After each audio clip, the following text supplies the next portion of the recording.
Leak के level पर सबूत निकल के आया कि पेपर लीक इस लेवल का था कि ऐसा मान के चलिए कि लगभग आप मानेंगे ऐसे ऐसे रिजॉर्ट जो ये बैंक्वेट हॉल होते हैं जिनमें शादी होती हैं उनमें 1,000 बच्चों को बिठा के पेपर रटवाया गया 2-2 3-3 दिन पहले। तो ये एक बहुत ही मतलब बड़ी बात है कि इस तरह से पेपर लीक हुआ। तो ये भर्ती बोर्ड था कहां? मतलब अगर ये ऐसा होता है कि भी इन्होंने जैसा कहा था कि हम पेपर लीक के लिए प्रतिबद्ध हैं, पेपर लीक को रोकने के लिए, क्या इसमें कोई बड़े लोग शामिल थे जिनको बचाने के लिए भर्ती बोर्ड ने कोई आवाज नहीं उठाई, या भर्ती बोर्ड का कोई हाथ था जिसने कोई अपना कोई कार्यवाही नहीं की उस पर? तो ऐसे ही मेरे पास कुछ सबूत हाथ लगे, तब नहीं थे वो, आज ही कल वो सबूत हाथ लगे और कल ही ये मैटर था कि जो 1,000 लोग ये थे। अब आप सोच रहे हो कि सर आप ये भर्ती बोर्ड के अब तो पेपर री एग्जाम है, पेपर कैंसिल हो गया, अब क्यों आप इतनी वीडियोस बना रहे हो? तो मैं उन बेवकूफ लोगों से कहना चाहूंगा कि पेपर तो आगे भी होना है ना। अगर इन लोगों पे कार्रवाई नहीं हुई, ये लोग नहीं पकड़े गए, तो क्या गारंटी है कि दोबारा पेपर लीक नहीं होगा? इस बार चुनाव था, 50 लाख बच्चों के परिवारों की वोट थी, सरकार ने कैंसिल भी कर दिया। आगे क्या गारंटी है कि वो कैंसिल नहीं करे? 2021 वाली भर्ती में साफ सबूत है हजारों की संख्या में कि कितनी बड़े लेवल पर चीटिंग हुई। क्या वो भर्ती पर कुछ एक्शन लिया गया? कैंसिल तो छोड़ो, जांच तक नहीं कराई गई। जो पकड़े गए उन पे क्या कार्रवाई हुई, किसकी चार्जशीट लगी, कितने जेल गए, किनको सजा मिली, आपको किसी को नहीं पता है। वो दो 4-4 5-5 दिन में जमानत लेके बाहर हैं, कहां सुनवाई हो रही है, क्या उस पर कार्रवाई, किसी को नहीं पता। वही लोग दोबारा से चीटिंग कर रहे हैं, इवन जो सिलेक्टेड है वो चीटिंग करा रहे हैं। तो अगर तुम्हें यह लगता है कि मैं सब व्यूज के लिए करता हूं, तो मां सरस्वती की कृपा से तुमने पेपर 17 और 18 फरवरी से देखा होगा, खूब व्यूज थे। यूपी पुलिस कांस्टेबल में व्यूज किसी चीज से कम नहीं थे पढ़ाने से। 12-12 घंटे 6-6 घंटे की व्यूज, अच्छे असली व्यूज तो वो होते हैं। तुम क्या सोचते हो ये इन वीडियो से व्यूज मिलते हैं? ऐसे इनका कोई फायदा नहीं। असली व्यूज होते हैं जो पढ़ाने से मिलते हैं। अरे बेवकूफो, ये तो मैं अपना चैनल अपनी जान दाव पे लगाता हूं तुम्हारे लिए कि कोई आवाज कहीं नहीं उठाएगा। ये जो तुमने 50-60 12 मिलियन का चैनल किया है, इसका एक तुम्हें फायदा पहुंचाता हूं। ये तुम्हारे फायदे के लिए तो तुमने किया था, केवल पढ़ने के लिए किया था। इसलिए तो किया था कि कल को अगर कहीं पर कोई हमारे साथ अन्याय हो तो हमारा कोई खड़ा हो। किसके लिए करता हूं ये? मैं अपने लिए नहीं करता कि अरे भाई मुझे व्यूज तो मेरे तो पढ़ाने से आ जाते हैं, मैं भी 6 घंटे की क्लास रात को लगा लूं, ऐसी 50 वीडियो के बराबर व्यूज पेल दूं, और मुझे वो वीडियोस प्यारी होती हैं पढ़ाने। तो मैं कभी जिंदगी में नहीं चाहता कि मैं तुम्हें कभी भी ऐसे मौके पर आऊं। क्यों आता हूं? कि कल को अब ऐसे लाखों बच्चे जिन्होंने चीटिंग करी है, हजारों की संख्या में भी हुए, वो क्यों एग्जाम दे? बताओ, एक भी कारण बता दो कि वो लोग भी एग्जाम दें। ये जो 1,000 पकड़े गए, ऐसे कई हजार होंगे। इन सबका रजिस्ट्रेशन कैंसिल होना चाहिए, इन्हें जेल में जाने चाहिए, तभी तो लोग डरेंगे पेपर लीक कराने से। नहीं तो फिर पे आपके तो अगली भर्ती में भी शामिल हो जाएंगे, री एग्जाम भी देंगे, फिर आप में मेहनत करके। और चीटिंग करने वाले में क्या फर्क रहा अगर चीटिंग करने वाले को सजा नहीं मिली? और सजा के लिए चाहिए सबूत। क्या गारंटी है कि भाई दोबारा पेपर लीक नहीं होगा या आगे पेपर लीक नहीं रुकेंगे? ये तो हमने एसआई में भी सोचा था।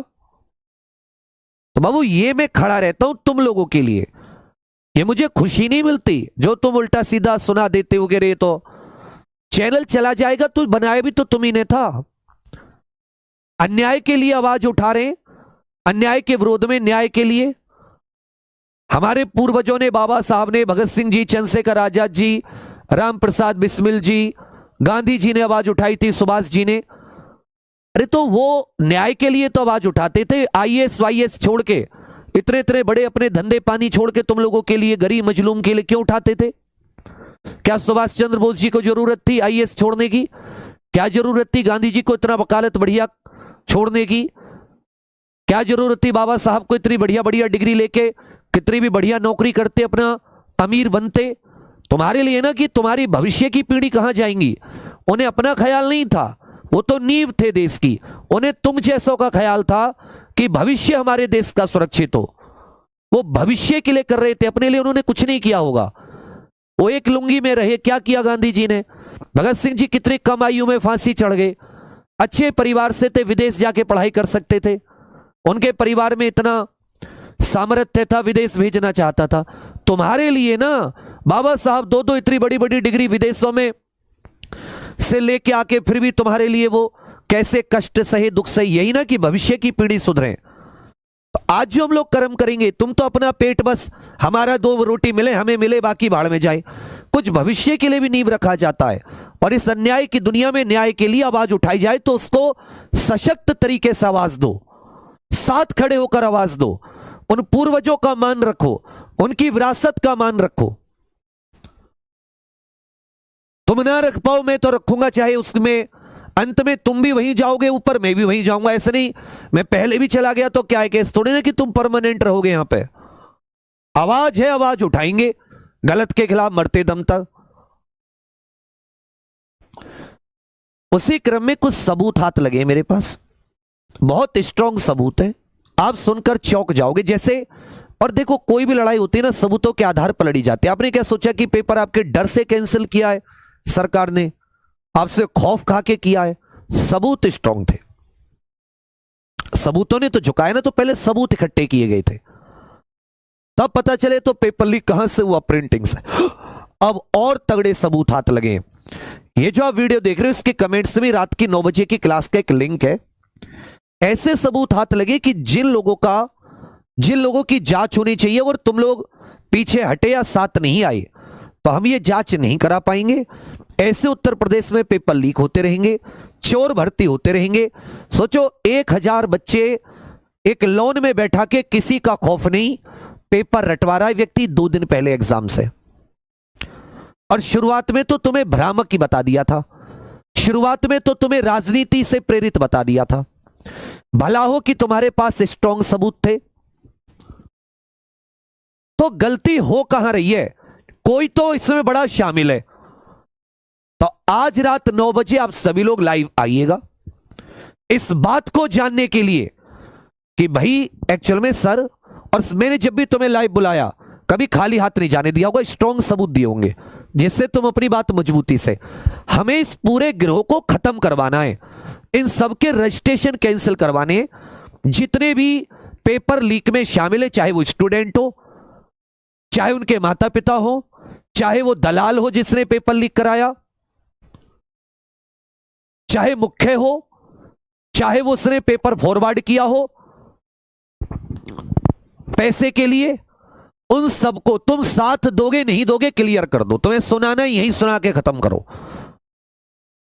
पर मैं आवाज उठाऊंगा, मैं रुकूंगा नहीं आवाज उठाने से। तो भर्ती बोर्ड से संबंधित अब उसमें कौन कितने बड़े लोग हैं वो सरकार जाने, जो जांच कर रहे हैं वो जाने, खुद ही आरोपी खुद ही जांच, मेरा तो समझ में आता नहीं है। तो आज रात 9 बजे इसी वीडियो के लिंक है यहां पर, जो ये वीडियो देख रहे हो ना आप लोग, इसी वीडियो यूपी कांस्टेबल यहां से हुआ था। बहुत स्ट्रांग सबूत है, आपको समझ में भी आएगी और आपका थोड़ा दिमाग भी खुलेगा, जो ऐसे आंख बंद करके भरोसा करते हो ना वो भी।